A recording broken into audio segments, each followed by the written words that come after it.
itsy bitsy spider climbed up the water spout. Down came the rain and washed the spider out. Out came the sun and dried up all the rain. And the itsy bitsy spider climbed up the spout again. You remember that same energy, enthusiasm, and optimism you had when you was younger? You was fearless. But situations occur in our lives that we tend to forget. Inmate 40959, Dotson.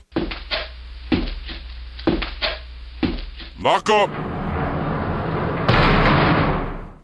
A young man sits in a jail cell for the fourth time in his adult life. The scene has become all too familiar to him. But this, unlike the other times, seems different. Previous times he blamed him being locked up on a failed school system, corrupt government, his childhood without a father, everyone but himself.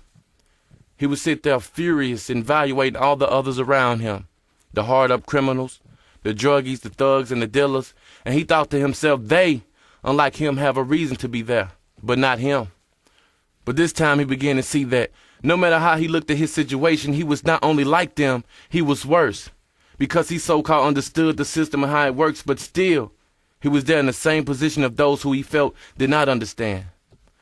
So this time he sat in that small cell while inhaling the pungent scent of old urine mixed with the brutal, nauseating smell of bile that seemed to be that of last year, numb to all that was going on around him, the fussing of inmates, the yells of the guards. He sat there numb, silenced, for all he could hear was the demons in his head laughing, conversing about how they had coerced his life so that jail or another destructive lifestyle would always be a part of his future. As he sat thinking intensely about his life and where he was at in his life, where most would have been overcome with sadness and despair, he simply laughed. Partly because deep inside he wanted to be in prison. At least this way he would have an excuse for not accomplishing his goals in life. So as time went on, he eventually began asking himself, why am I not successful? Why am I not where I want to be? Who controls my life? Who can change my situation? Who can take the blame for whether I fail or not? Who is at fault for where I am today? And just like that, the answer to all those simple yet so meaningful questions was himself. But now he was going to be the reason he would make no more excuses. He was the reason he was going to take responsibility and ownership for his life and become the person he truly believed God wants him to be. In order to do this, he became fearless. Fearless of man, fearless of failure, fearless of opposition and rejection and any other person, place, or thing that is not of God that try to prevent him from excelling to his excellence. Hello, my name is Marlon L. Dotson. Before we get to the live segment, I would like to share with you my purpose of this CD. While speaking with a longtime friend, he shared with me his disbelief on motivation.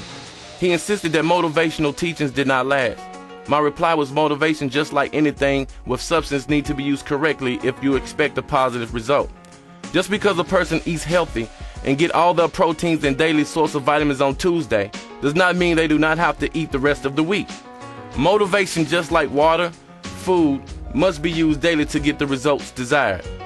One of my mentors who showed me the power of motivation and why we all at one time or another need someone to push us said that a lot of people over time become content with their discontent, just becoming comfortable with their mediocrity. So as I began to take inventory on my life, I began to see that, like a million others, I had slowly and quietly began to accept being average and living under my full potential. Not because we are afraid of success, but because we are afraid to make the changes within ourselves that is necessary in order for us to reach our true greatness. And since we all have true greatness within us, all it takes sometimes is just that awareness of it that over time you may have forgotten existed. All you needed was that stern shake. And this city's purpose is to show you that with your intelligence, your drive, and persistent action, you write your own destiny. We were all born to win, but to be a winner, you must plan to win, prepare to win, and expect to win. I hope you enjoy the CD, and I'll meet you at the top. I'd like to welcome y'all here for the preparation of taking the initiative to excel and prosper to your full potential. If you are listening, you've accepted full responsibility for steering yourself to those things that you would like to accomplish in your life. If you ever wanted, thought, or dreamt about something in particular, but you let your lower conscience talk you out of it, we're here today for your redemption. So let us get started. There are several components that's in the makeup of a successful person, whether in business or personal affairs. But because I personally see a lack of this one in some of the most creative and most intelligent and good-spirited people, I like to explore it first. It's the number one reason great ideas remain just great ideas. It's the reason why a person remains in a toxic relationship or stay at a job that drains them both physically and mentally. It also ushers people to have self-doubt, which eventually have them feeling like a failure in life. This subtle monster will destroy all of your ambitions if not controlled. And the monster's name is fear. Webster's dictionary definition of fear is an uneasy feeling that something may happen contrary to one's hope. So fear is real. However, you can either use fear to be a catalyst to help you achieve your dreams and goals, or you can let fear be an anchor to keep you submerged while it demolishes, dismantles, and destroys those same dreams and goals that you want to accomplish. When you let self-doubt or fear dictate who you are and where you will be in life, you put your destiny in the hands of anyone and anything besides yourself. You then become subject to failure. The great Muhammad Ali, who was not only one of the greatest athletes of all time, he was a successful civil rights activist, humanitarian, and philanthropist. He was quoted as saying, "He who is not courageous enough to take risks will accomplish nothing in life." If you want to start from scratch and gain financial freedom or just be free mentally, the more things you fear, the more chance your reality will remain the same. Every time you look at yourself in the mirror, you should see a God and nothing less. A biblical reference is Genesis 1:27. It says, "God made man from his own image." Truly believing and embracing this gives you the key to unlock all the power you have within yourself to become fearless.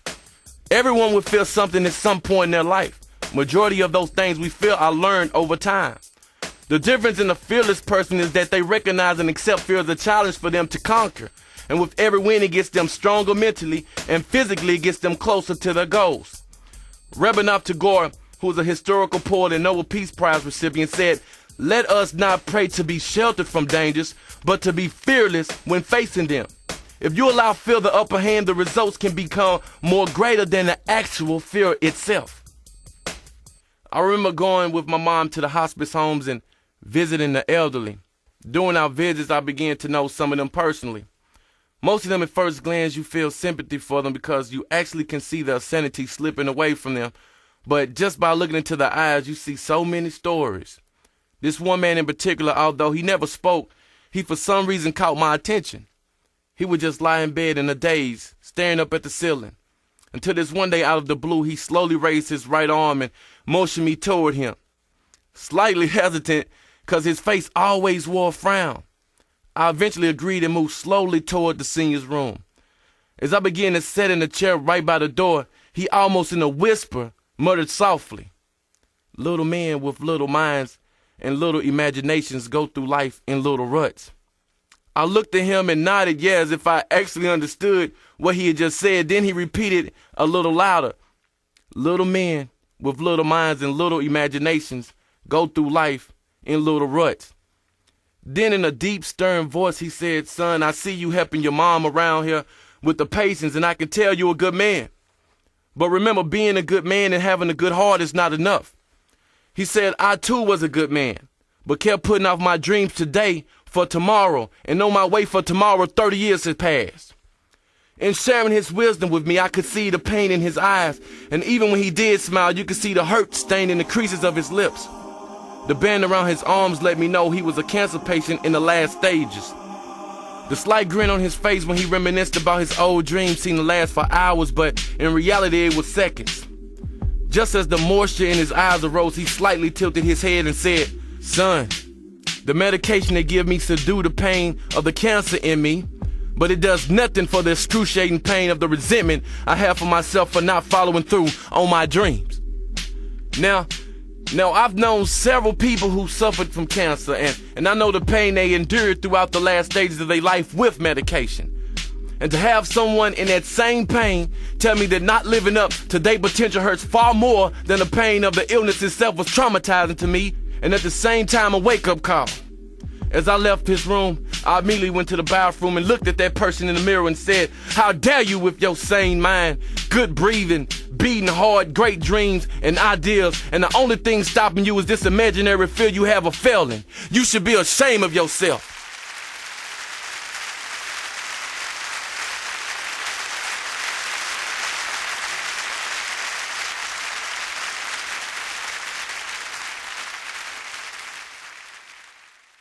To begin on our quest of becoming fearless, there are things we can do. Positive thinking is key. Denounce anything or anyone who reflects negative thoughts in your life. Truth be told, the more negative information that goes into your head, the harder it is for those positive thoughts to manifest. Useless information, contaminated information has no place anymore.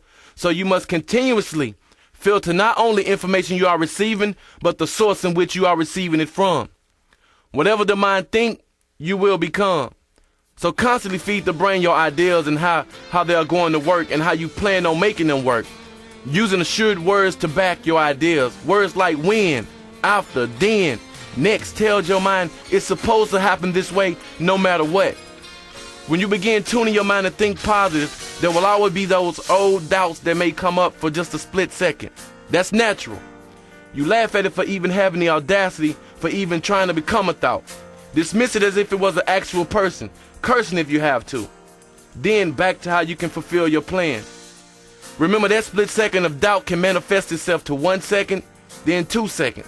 So it's important to stop it instantly with positive reinforcement. This will be the hardest to do, but it will also be the most rewarding. Fear does not care about race, gender, demographics, geographical locations, or status. Becoming fearless is about not being afraid to explore beyond what you are comfortable with. Fearless is understanding there are those things in life that may make you doubt yourself, from jobs to your personal life, but knowing that you have the power to control the outcome, and you and only you can determine your destiny.